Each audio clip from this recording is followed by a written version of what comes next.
Hello and welcome to another episode of our From the Helm series live here at the Brisbane Resources Rising Stars Conference, our first of 2025. I'm Grady Wolf, market analyst with Bell Direct, and I'm so excited to have a newcomer today on our show, Glenn Poole, Managing Director of Firetail Resources. Now, it's a copper exploration focused company that has assets in Peru and Canada. What better place to look for copper, Glenn, than those jurisdictions? Talk to me about the company and what you've been up to. Absolutely, Grady. So the last 6 months, I sort of taken the helm to really shift the focus towards copper. That was with that transformational acquisition of the Skyline Copper Project in Newfoundland, Canada.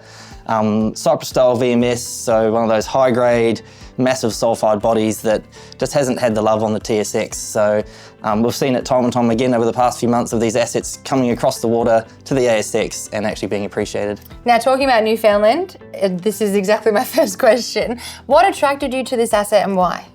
I guess the potential that hadn't been realised by the exploration strategy was wrong.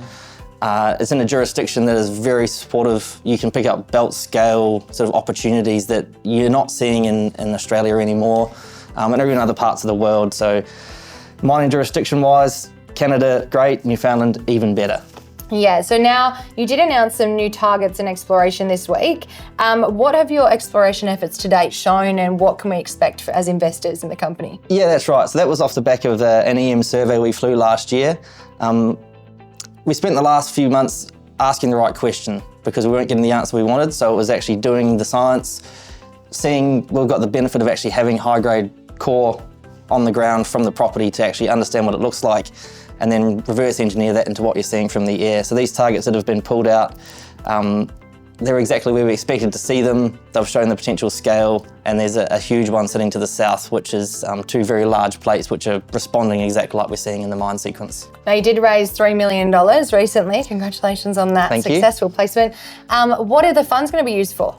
So that's going to drive a lot of our geophysics in the upcoming field season. So we've got on-the-ground geophysics kicking off next month. That'll generate targets which will then be followed up with drilling. These new targets from the EM, that'll get follow-up drone mag, which is really high detailed. That's going to feed, I guess, the pipeline of projects that we have moving forward. So advance them all, and then we can start really ranking them for what's going to get the drill capital moving forward. Now, your picture project in Peru, the Firetail picture project in Peru, was selected this year for the 2025 BHP Explore program. Firstly, congratulations on that. It's massive. And secondly, BHP is a huge name to have even interested in you. Yes. What does this mean for the company and the project itself? Huge support. So it's validation that we think the project's great, and now so do they. Yeah. So it's validation of it's us getting that assurance that we are on the right track, we are in the right area, we have got the right approach. So it's not just the equity they're providing, which is also very, very helpful to execute a strategy on exploration, but that technical oversight, they're helping us structure the business in a way that is make it investment ready from a BHP perspective, but also just good corporate hygiene, how we do business, how we should approach exploration, our strategies, our approach. So, it's not just the money, we've got access to the full BHP technical suite and leadership, business coaching, everything. That's incredible, especially being in copper, which they're going so aggressively at right now. Now, talking about Peru, what activities do you have planned there, and when do you hope to start drilling there? We've got, I guess, a two-prong approach there. So we've got targets that have been in the pipeline for the last 12 months. Permitting is expected in the June quarter this year for us to drill the Ichikola target.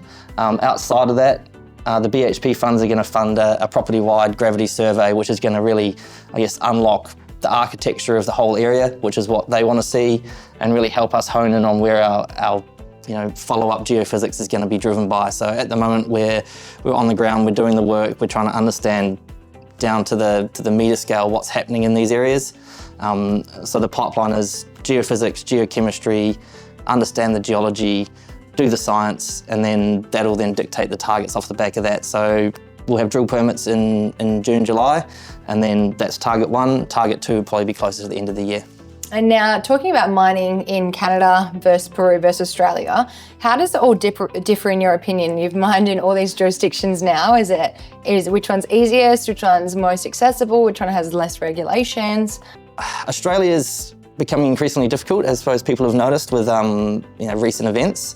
Newfoundland is great. They are very supportive. That workforce, the government, the infrastructure there is all geared towards mining. They want to see mining. They know the value that it can add to the province. So super supportive of that.